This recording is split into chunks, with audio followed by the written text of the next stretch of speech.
Tunggu dulu, sebelum lanjut, pastikan kalian menekan tombol subscribe dulu ya, biar kalian gak ketinggalan aksi-aksi seru Boruto. Cerita dimulai ketika Madara dan Momoshiki tengah berbicara secara diam-diam untuk menyusun sebuah strategi. Dalam percakapan itu, Momoshiki menjelaskan kondisi Boruto selama berada dalam pengaruhnya.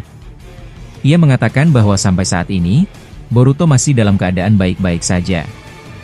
Mendengar penjelasan itu, Madara bertanya dengan nada serius, kalau begitu, apakah Boruto masih memiliki kesadaran penuh saat ini? Momoshiki menjawab dengan tenang, tentu saja, Boruto tetap memiliki kesadarannya seperti biasa. Hanya saja, konsep karma yang sedang berjalan sekarang berbeda dari sebelumnya. Karma ini sudah mencapai level 4, sehingga cara aku merasuki Boruto tidak sama seperti dulu. Sekarang posisinya kami saling bertukar kesadaran. Aku yang mengendalikan tubuhnya, sementara Boruto berada di alam bawah sadarku. Dengan begitu, kami masih bisa berbicara kapan saja melalui alam bawah sadar. Madara terdiam sejenak, lalu mengingat kejadian di masa lalu, ketika Naruto pernah mengalami hal serupa dengan Kurama. Saat itu Kurama memasuki tubuh Naruto, sementara kesadaran Naruto berada di alam bawah sadar. Setelah membandingkan hal itu, Madara berkata, "Baik, sekarang aku mengerti. Tapi bisakah kau memberikan sebagian cakramu kepada Orochimaru? Aku yakin proses Edo Tensei akan menguras banyak cakra, apalagi jika yang dibangkitkan lebih dari satu orang." Momoshiki segera menjawab, "Kau tidak perlu khawatir. Aku akan mengalirkan cakraku dari sini, bukan hanya untuk Orochimaru, tapi juga untuk kalian semua." Madara mengangguk dan berkata dengan tegas, "Kalau begitu, tolong jaga Boruto baik-baik. Jangan sampai dia mengalami hal buruk. Dia adalah satu-satunya harapan yang bisa menentukan keselamatan planet ini." Setelah itu, Madara memutus komunikasi dan kembali fokus bersama Orochimaru untuk menghadapi Shibai. Madara segera menciptakan teknik Rai Gyakusui Hei, yaitu petir raksasa yang menyelimuti tubuhnya. Petir itu meningkatkan kecepatannya hingga ia mampu melesat secepat cahaya dan menghantam Shibai dengan pukulan keras. Namun, Shibai menahan pukulan tersebut dengan mudah sambil menatap Madara dengan ekspresi tajam. Madara terus melancarkan serangan bertubi-tubi, tetapi Shibai mengaktifkan Rinnegan-nya dan menciptakan segel pengunci. Dari dimensi tak kasat mata, muncul duri-duri besar yang menembus tubuh Madara dari ujung kaki sampai kepala, membuatnya tidak bisa bergerak. Shibai menatap Madara dan berkata, "Kau tidak akan bisa lepas dari segel ini. Hanya aku yang bisa membukanya." Setelah itu, ia membentuk sebuah biju udama di telapak tangan dan melesatkannya ke arah kepala Madara. Namun sebelum mengenai sasaran, muncul teknik Sanjura Somon yang membentuk dinding pelindung melingkar, memantulkan biju udama tersebut ke berbagai arah. Melihat hal itu, Madara berkata, "Orochimaru, jadi kau menguasai Sanjura Somon? Bukankah itu teknik milik Hashirama?" Orochimaru tersenyum tipis, "Itulah pentingnya bekerja sama. Sekarang kau tahu seberapa berharga kehadiranku di sini." Madara tidak membalas dan terus berusaha melepaskan diri dari segel. Orochimaru berkata, "Selamatkan dirimu dulu. Aku akan menahan Shibai sebisa mungkin." Orochimaru lalu menciptakan Mokuton berupa akar-akar raksasa yang menyerang Shibai dengan presisi. Shibai menghindar sambil terbang mundur, namun terus dikejar oleh serangan tersebut. Madara yang masih terikat memperhatikan aksi Orochimaru sambil berpikir bahwa teknik Mokuton Orochimaru hampir sempurna seperti milik Hashirama dan dirinya. Melihat serangan Orochimaru, Shibai mengaktifkan Rinnegan dan memunculkan elemen pasir besi untuk memutus seluruh Mokuton. Akar-akar itu hancur berkeping-keping. Shibai kemudian menarik Orochimaru dengan teknik gravitasi Banten-in. Saat Orochimaru mendekat, Shibai membentuk Tomogoroshi no Haikotsu untuk menusuknya. Namun Orochimaru memuntahkan pedang Kusanagi no Tsurugi dari mulutnya, menancapkannya tepat di kepala Shibai. Madara terkejut melihatnya dan berpikir, itu pedang Kusanagi, ternyata dia yang menyimpannya. Orochimaru segera membuat segel tangan, membuat Kusanagi memancarkan listrik yang menyambar seluruh saraf Shibai. Tubuh Shibai sempat tersentak, namun ia segera beregenerasi. Dengan cepat, ia mencabut Kusanagi dan melemparkannya kembali ke Orochimaru. Orochimaru menangkap pedang itu dengan mulutnya lalu berkata, "Luar biasa, baru kali ini aku melihat seseorang kebal terhadap Kusanagi milikku." Shibai menjawab, "Jujur saja, Bertarung dengan Madara lebih menyenangkan karena kekuatannya lebih besar. Tapi melawanmu juga tidak membosankan, karena kau selalu memberi kejutan. Jadi, aku akan menghabisi kalian berdua di sini. Tiba-tiba, Rinnegan Madara memancarkan cakra besar. Dengan kekuatan Rinnegan Otsutsuki tertinggi, ia melepaskan segel pengunci itu. Duri-duri tak kasat mata terhempas, dan Madara akhirnya bebas. Ia berkata dalam hati, jadi begitu cara kerjanya. Aku masih belum terbiasa menggunakan kekuatan ini. Masih banyak yang harus aku kuasai. Madara berjalan ke arah Orochimaru dan berkata, serahkan Shibai padaku. Kau fokus saja pada Edo Tensei. Bangkitkan pengguna Hachimon Tonkou, karena hanya taijutsu yang bisa menghadapinya tanpa efek samping. Orochimaru mengangguk lalu bertanya, analisa yang bagus. Apakah hanya itu yang kau minta? Madara menjawab, selain itu, bangkitkan juga shinobi dengan kapasitas cakra besar. Aku butuh pasokan energi untuk bertarung lama. Orochimaru bertanya lagi, bagaimana dengan Uchiha Obito? Dia punya kamu yang bisa berguna, apalagi Sarada masih di dimensi lain. Madara menjawab, Obito memang berguna, tapi dia tidak terlalu ahli dalam taijutsu. Orochimaru melanjutkan, kalau begitu, bagaimana dengan Deidara? Dia punya kemampuan ledakan tanpa batas. Madara menggeleng, aku tidak begitu mengenalnya.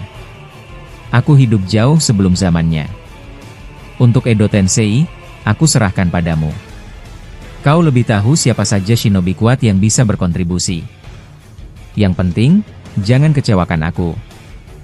Orochimaru menatap Madara dengan serius, lalu berkata, baiklah, aku akan melakukan yang terbaik. Aku pastikan tidak akan mengecewakanmu. Madara mengangguk pelan. Ya, aku mengandalkanmu, Orochimaru. Setelah itu, Orochimaru mundur beberapa langkah. Ia memanggil 10 Zetsu putih dan menyeret mereka ke belakang untuk memulai proses membangkitkan para shinobi terdahulu. Sementara itu, Madara berdiri tegak, pandangannya tertuju pada Shibai yang melayang di udara. Shibai tersenyum tipis lalu berkata, siapa lagi yang akan kau bangkitkan? Dirimu saja, yang katanya terkuat, bahkan tidak mampu melukaiku sedikit pun.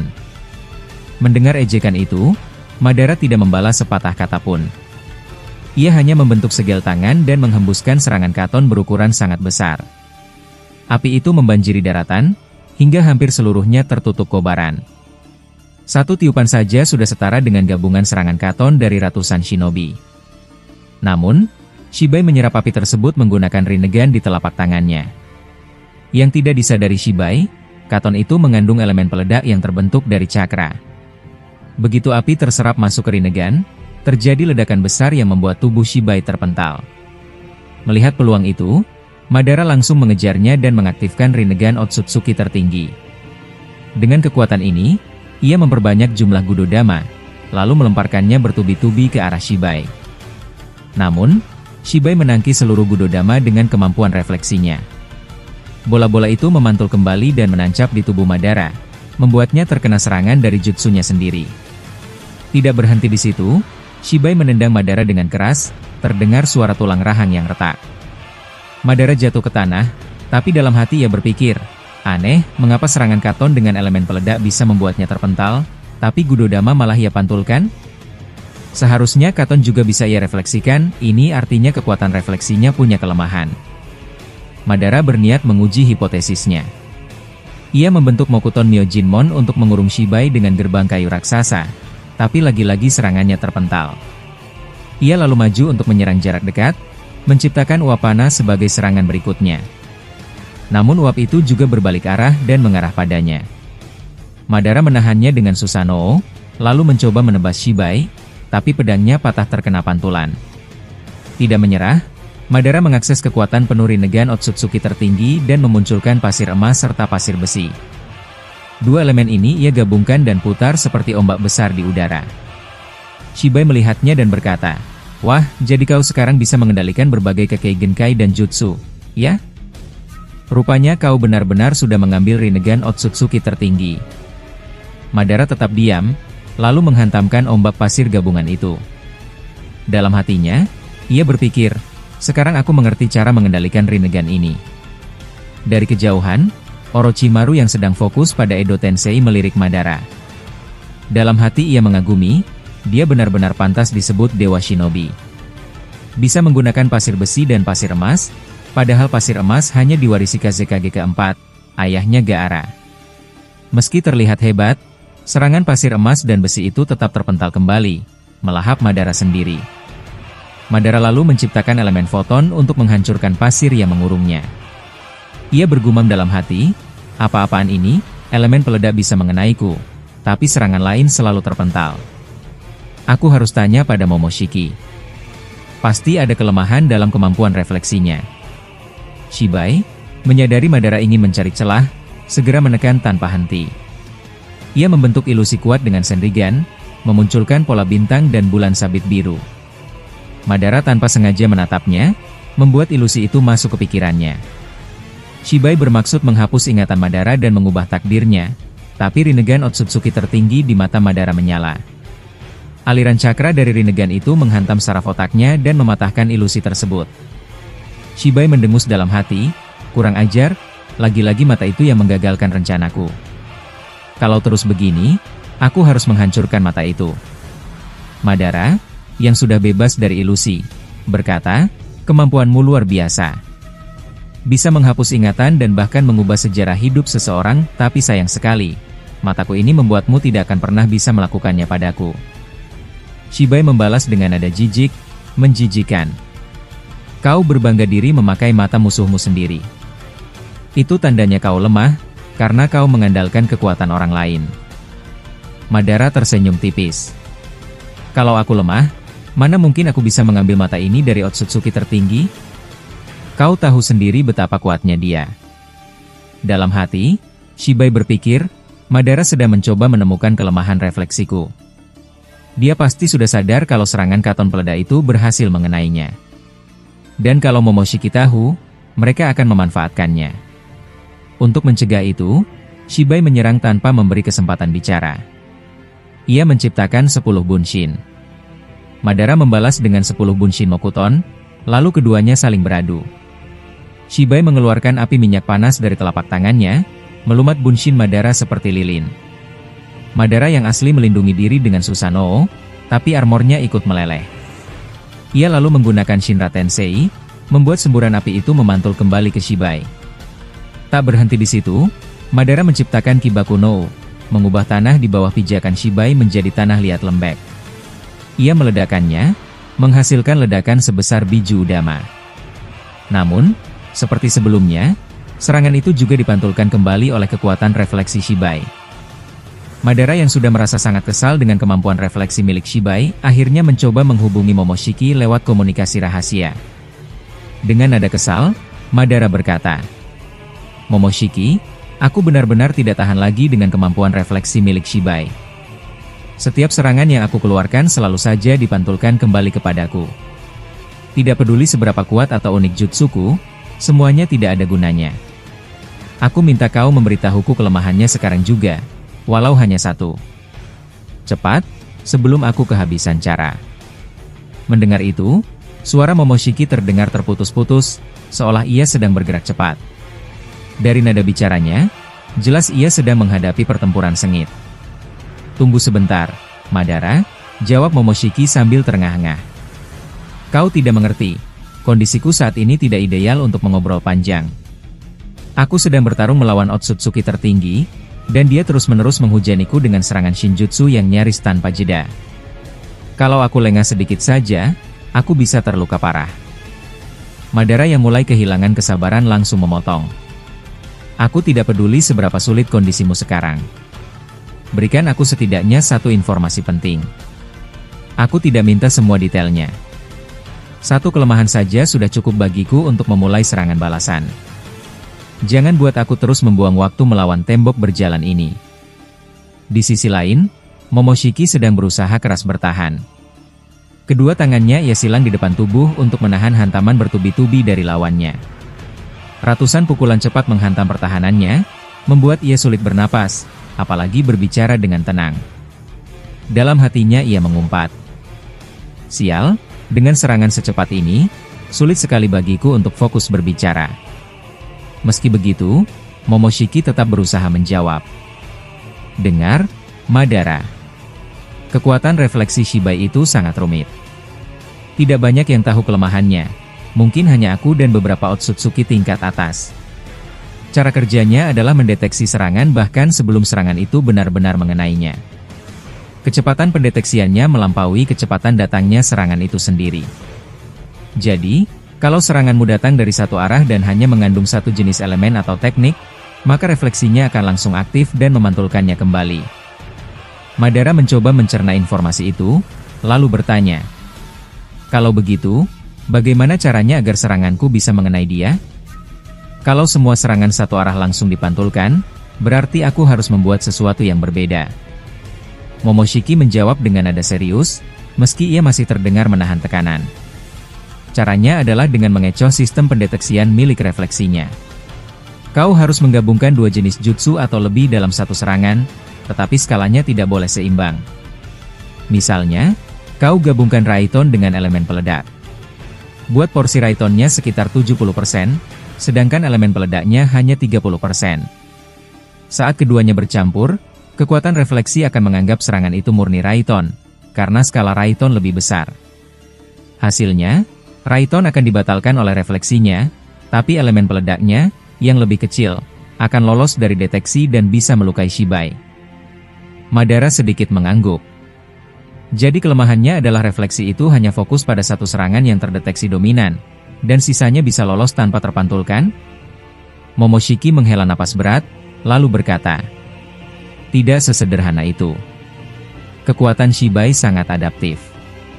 Kalau kau berhasil menipu refleksinya sekali, dia bisa langsung meningkatkan kemampuannya.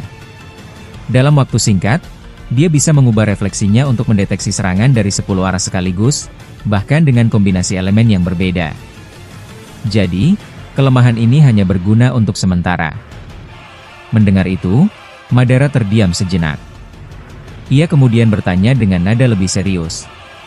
"Kalau begitu, saat dia sudah bisa mendeteksi semua arah dan kombinasi serangan, apa yang harus aku lakukan?"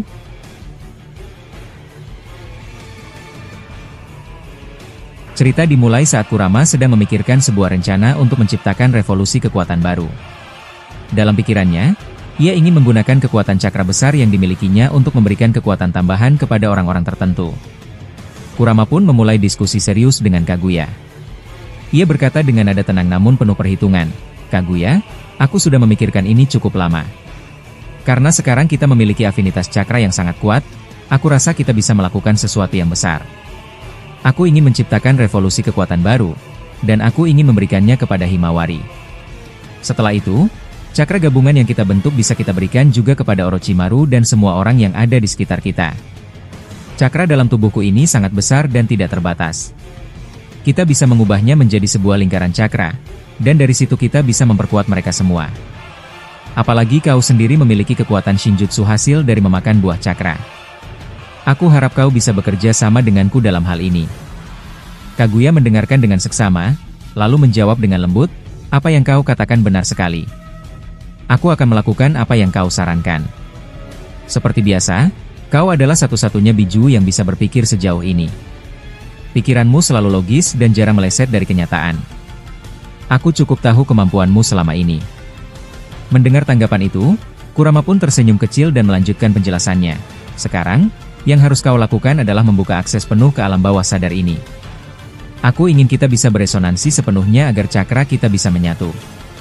Proses revolusi ini sebenarnya cukup sederhana. Kau hanya perlu memberikan seluruh cakra Shinjutsu milikmu kepadaku. Setelah itu, aku akan mengolahnya bersama cakraku sendiri. Saat campuran itu sudah stabil, aku akan mengalirkan cakra gabungan ini ke dalam sel-sel tubuh Himawari. Kalau semuanya berjalan sesuai rencana, Himawari akan berevolusi ke tahap yang jauh lebih kuat dan mengerikan." Kurama melanjutkan lagi dengan tenang, "Setelah proses itu selesai, aku akan memberikan akses sensorik tambahan pada Himawari. Dengan begitu, dia bisa mengirimkan cakra yang telah diolah ini kepada Orochimaru dan yang lainnya hanya melalui telapak tangannya. Inilah yang disebut dengan hubungan cakra, yang dulu diajarkan oleh kakek Rikudo Sanin. Cakra bisa menghubungkan seseorang dengan orang lain dan membuat mereka merasa dekat secara emosional dan spiritual.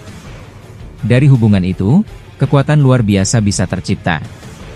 Kaguya mengangguk sambil berkata, penjelasanmu sangat sederhana dan mudah dimengerti. Tidak heran kau disebut sebagai biju terkuat, karena pemikiranmu memang berada di atas rata-rata. Setelah percakapan itu, Kurama menoleh ke arah Himawari yang sedang dalam kondisi terhubung secara batin dan bertanya, Himawari, apakah kau sudah siap untuk berevolusi? Himawari yang mendengar suara Kurama menjawab dengan suara yang terdengar ragu namun penuh harapan. Ya, aku siap. Tolong bantu aku. Aku ingin segera mengakhiri semua ini dan kembali ke bumi. Aku rindu pada ayah, kakak, dan ibu. Aku juga rindu teman-temanku. Namun tanpa sepengetahuan mereka, Code sedang mengawasi percakapan itu dari kejauhan. Dengan kemampuan Shinjutsunya, dia bisa melihat semua yang terjadi di dalam tubuh Himawari. Dalam hati, Code bergumam, Kurama lagi-lagi membuat rencana besar. Dia memang sangat berpengalaman dalam pertarungan. Aku tidak bisa tinggal diam. Aku tidak boleh membiarkan Himawari berevolusi, apalagi Kaguya masih memiliki kekuatan utuh dalam tubuhnya. Aku harus segera bertindak sebelum semuanya terlambat. Code pun mengangkat kedua tangannya, lalu mengubahnya menjadi cakar besar yang diarahkan ke tubuh Himawari. Namun sebelum serangan itu mengenai targetnya, Mitsuki langsung menembakkan banyak serangan futon toppa dari mulutnya ke arah Code untuk mengalihkan perhatian. Sementara itu, Kabuto mengeluarkan pedang Kusanagi yang dulu dimiliki oleh Hakuza Sanin, dan dengan kecepatan tinggi, ia menebaskan pedang itu ke arah tangan Code hingga berhasil memotongnya. Tapi Code langsung beregenerasi dan menciptakan ratusan sabuk hitam yang tersebar di seluruh tanah. Sabuk-sabuk ini membuatnya bisa berpindah-pindah tempat dengan cepat dan tak bisa diprediksi. Melihat situasi itu, Orochimaru berkata dengan nada jengkel, sabuk hitam ini sangat menyulitkan. Hanya Kawaki yang bisa mengecilkannya. Sarada lalu menyahut dengan tegas, kita tidak boleh bergantung pada Kawaki atau Boruto terus-menerus. Mereka mungkin juga sedang menghadapi ancaman lain. Biar aku yang menyingkirkan sabuk-sabuk ini. Sarada pun menciptakan bola gravitasi dalam jumlah banyak. Bola itu bekerja seperti portal yang menyedot sabuk-sabuk hitam ke udara, membuat area menjadi bersih kembali. Code yang melihat hal itu langsung mengumpat, sial, kenapa selalu ada shinobi yang bisa melawan kekuatanku? Di sisi lain, di alam bawah sadar, Himawari kembali berbicara dengan Kurama. Apakah cakranya sudah terkumpul semua? Kurama menjawab, bersabarlah sedikit lagi.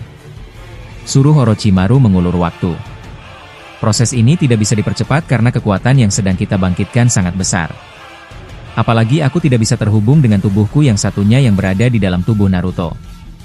Jadi, inilah satu-satunya cara untuk melakukan revolusi ini. Sementara itu, adegan berpindah ke planet bumi. Di sana, Boruto dan timnya baru saja berhasil menjatuhkan rival dari ayah Momoshiki. Sasuke berkata, aku rasa dia benar-benar sudah tidak punya tenaga. Boruto mengangguk dan menjawab, mundur saja kalian. Aku akan mengakhiri semuanya. Aku akan hancurkan jasad dan jiwanya dengan kekuatan dari buah cakra. Kita harus memastikan ini berakhir di sini. Namun tiba-tiba sebuah portal dimensi terbuka di atas kepala mereka dan memuntahkan cakra yang sangat besar. Cakra ini merupakan bantuan dari Otsutsuki tertinggi, sama seperti yang sebelumnya diterima oleh Code. Namun Boruto dan Kawaki sudah bersiap. Mereka berdua menciptakan segel besar berbentuk lingkaran yang menutupi tubuh mereka. Cakra besar dari langit pun terpental dan tidak mampu menembus segel tersebut. Rival ayah Momoshiki yang masih hidup menyadari bantuan cakra itu dan berkata, cakra besar itu, cepat masuk ke dalam tubuhku. Aku tidak ingin mati sekarang. Tapi Kawaki segera menginjak wajah musuh itu sambil berkata dengan dingin, bisakah kau diam? Jangan banyak bicara. Kau akan mati sekarang. Musuh yang terinjak mencoba meraih Jogan yang ada di tubuhnya, berusaha mencungkilnya agar bisa dimakan dan berevolusi, seperti yang dulu pernah dilakukan Urashiki.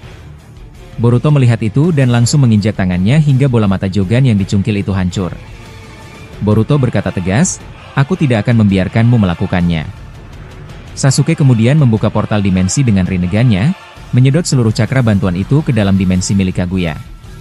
Setelah itu, Boruto dan Kawaki memegangi tubuh musuh tersebut. Boruto menusukkan pedang Tomogoroshi no Haidosub ke jantungnya untuk menghentikan regenerasi.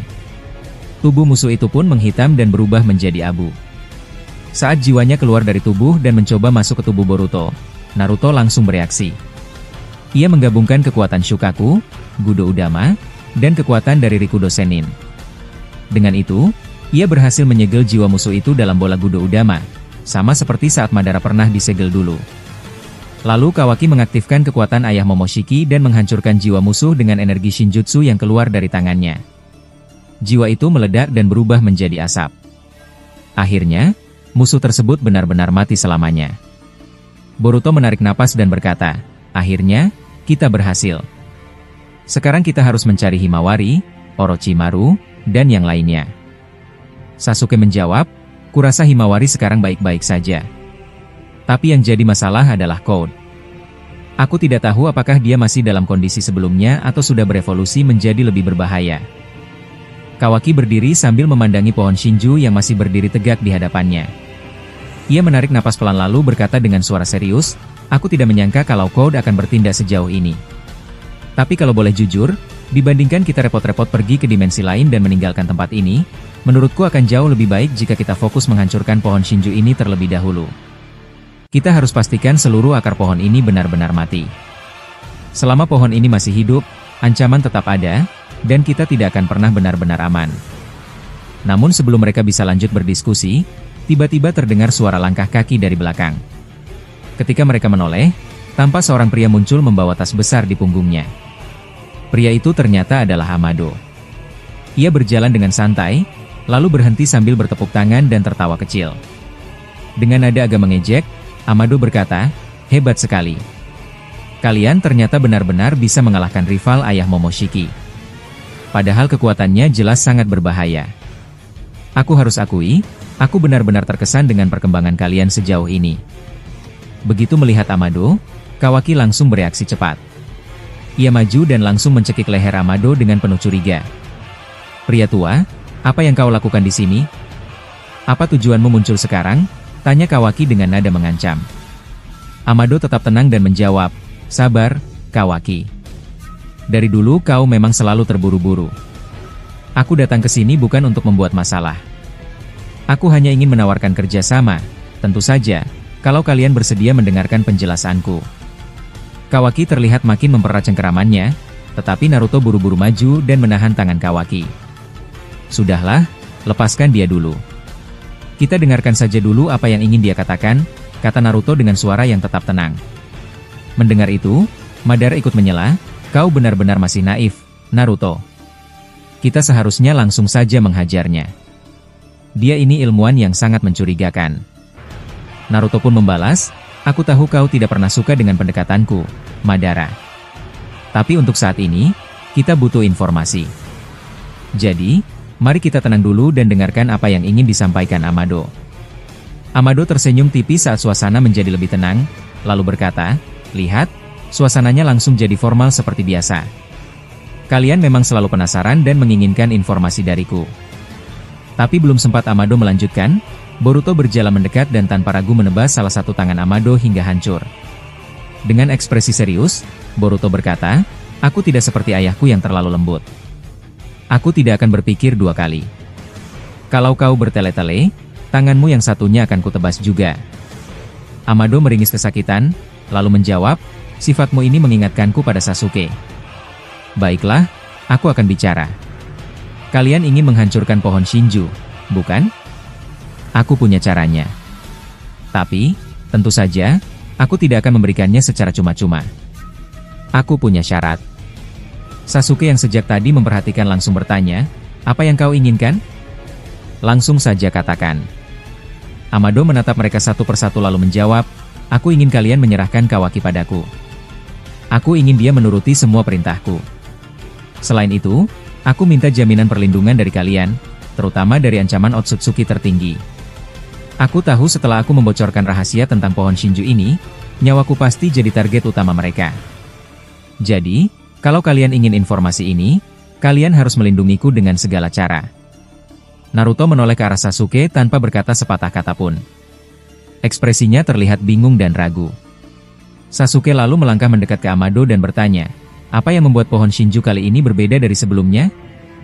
Mengapa pohon ini begitu sulit untuk dihancurkan?" Amado menjawab, "Karena pohon Shinju ini tidak biasa. Pohon ini tercipta dari ratusan jasad Otsutsuki yang dulu dibawa ke sini oleh Shibai dan Otsutsuki tertinggi. Yang paling penting, Sumber utama kekuatannya berasal dari Jubi milik ayah Momoshiki, Jubi terbesar yang pernah ada. Jadi, pohon ini bukan hanya yang terkuat, tapi juga satu-satunya yang menghasilkan buah cakra dengan kualitas paling sempurna. Jika ada yang berhasil memakan buah itu, maka orang itu akan memperoleh semua kekuatan dari zaman Kaguya sampai saat ini. Semua ilmu, semua energi alam akan terserap. Mereka akan jadi entitas yang tidak bisa dikalahkan dengan mudah. Aku tahu ini terdengar seperti cerita mengada-ada, tapi ini adalah fakta. Dan aku bisa membantu menghancurkannya, asalkan kalian penuhi syaratku. Kawaki harus bersamaku, dan kalian harus menjagaku dari ancaman. Amado berhenti sejenak, lalu melanjutkan, jadi bagaimana? Kalau kalian tidak setuju, aku tidak akan memaksa. Aku akan pergi dari planet ini dan membiarkan kalian menghadapi sendiri ancaman dari pohon Shinju dan Otsutsuki tertinggi. Boruto menatap Amado dengan tajam. Sementara Sasuke bertanya lagi, apakah itu saja syaratmu? Amado menjawab, iya. Hanya dua, serahkan Kawaki, dan lindungi aku. Sasuke lalu bertanya lagi dengan nada curiga, apa tujuanmu membawa Kawaki? Jangan-jangan kau ingin melakukan eksperimen lagi padanya? Amado menggeleng dan menjawab, tidak, aku tidak berniat mencelakakan Kawaki. Aku hanya butuh partner untuk membantuku mengembangkan teknologi dan riset yang sedang aku kerjakan. Boruto yang mendengar itu langsung bertanya, tapi dari mana kau tahu semua informasi tentang pohon Shinju? Bahkan Orochimaru pun tidak tahu sebanyak itu. Siapa sebenarnya kau ini? Naruto ikut menimpali. Ya, aku juga ingin tahu. Apa kau benar-benar manusia? Atau sebenarnya kau adalah bagian dari komplotan Otsutsuki? Amado tertawa kecil lalu menjawab, jangan bercanda. Tubuhku ini manusia biasa. Kalian sendiri bisa merasakan, cakraku tidak seberapa. Kalau aku bagian dari mereka, mana mungkin aku diusir oleh Otsutsuki tertinggi ke dimensi lain? Aku hanya manusia biasa yang kebetulan sangat senang belajar hal-hal baru. Sasuke lalu berkata, baiklah, kalau begitu, katakan bagaimana cara menghancurkan pohon Shinju. Amado mengangkat tangannya dan berkata, sebelum aku bicara lebih jauh, aku ingin Kawaki mendekat ke arahku. Itu bentuk jaminan darimu kalau aku sudah memberi informasi, aku akan membawanya kembali bersamaku. Mendengar itu, Kawaki berjalan mendekat sambil berkata pada Naruto, maaf, Nana Daime. Aku melakukan ini demi menyelamatkanmu dan semuanya. Tapi Sasuke dengan cepat menarik tangan Kawaki dan berkata, tunggu, jangan terburu-buru. Aku masih ingin bicara dengannya. Amado menatap Sasuke dengan penuh perhatian. Sepertinya kau yang paling teliti di sini, Sasuke. Bahkan lebih teliti daripada Boruto. Apa yang ingin kau bicarakan denganku? Sasuke lalu mengaktifkan Rinnegan miliknya dan mencoba mengendalikan pikiran Amado menggunakan genjutsu. Namun saat mencoba masuk ke dalam pikirannya, genjutsu itu ditolak.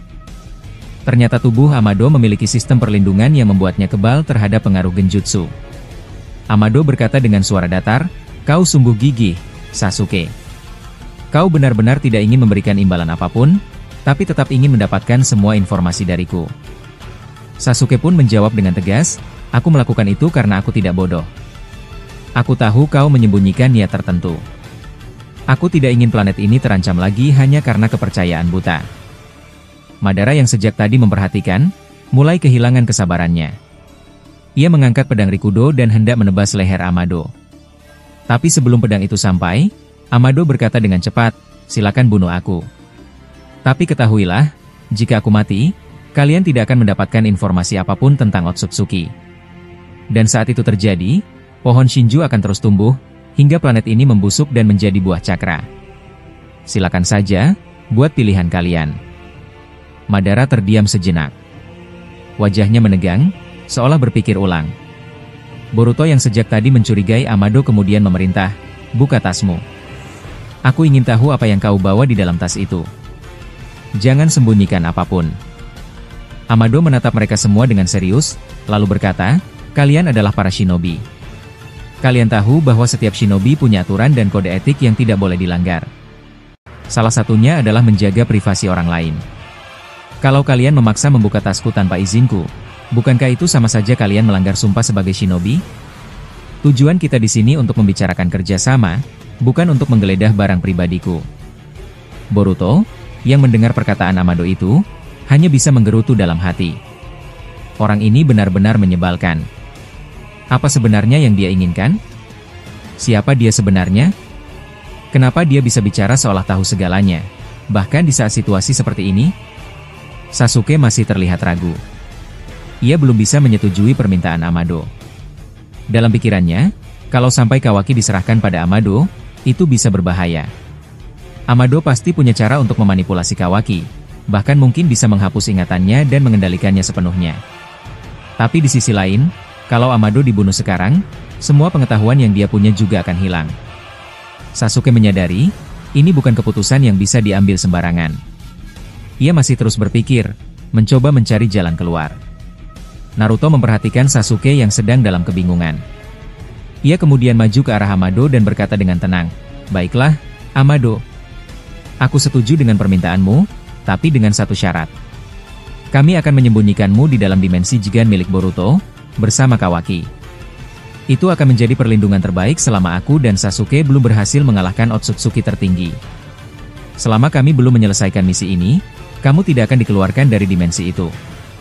Jadi bagaimana? Apakah kamu setuju dengan pengaturannya?" Sasuke tampak terkejut dengan usulan Naruto. Ini pertama kalinya dia melihat Naruto bertindak sejauh ini dengan begitu taktis. Ia lalu menimpali, apa yang dikatakan Naruto masuk akal. Kalau kamu benar-benar akan diincar karena mengungkapkan rahasia besar ini, maka tempat paling aman memang di dimensi Boruto. Hanya dia yang bisa membukanya, jadi tidak akan ada yang bisa menjangkaumu. Kalau nanti semua informasi yang kamu berikan terbukti, dan kami berhasil menghancurkan pohon Shinju serta mengalahkan Otsutsuki tertinggi, maka kamu akan mendapatkan tempat di Konoha. Kamu akan kami izinkan untuk membantu membangun kembali dunia shinobi. Tapi semua itu hanya akan terjadi setelah misimu terbukti bermanfaat. Apa kamu bisa menerima itu? Namun ekspresi wajah Amado menunjukkan ketidakpuasan. Ia tampak ragu dan menyimpan niat lain. Ia berkata pelan, "Kurasa kesepakatan ini tidak akan berjalan seperti yang kuharapkan. Kalian terlihat hanya ingin memanfaatkan pengetahuanku saja." Boruto, yang sudah muak, mencengkeram kerah baju Amado dan mendekat. "Hei, dengar baik-baik. Bukankah kamu yang minta perlindungan? Ayahku sudah bilang, tempat paling aman adalah di dimensi Jigen. Di sana, Otsutsuki tertinggi pun tidak bisa menjangkau. Jadi kenapa kamu menolak? Kamu ini sebenarnya maunya apa? Cepat tentukan pilihan, jangan terus buang-buang waktu." Amado menarik napas panjang sebelum menjawab, "Aku hanya ingin tinggal di desa Konoha, lebih tepatnya di tempat persembunyian Danzo yang dulu, di ruang bawah tanah. Itu saja permintaanku." Sasuke, yang mulai muak dengan semua alasan Amado, akhirnya berkata, "Baik, cepat katakan saja informasimu. Tapi dengar baik-baik, kami tidak akan menyerahkan Kawaki langsung padamu sekarang. Kami akan membiarkan Kawaki tetap bersama kami untuk bertarung dan membuktikan informasi yang kamu berikan. Kalau semua terbukti benar, baru kami pertimbangkan permintaanmu selanjutnya."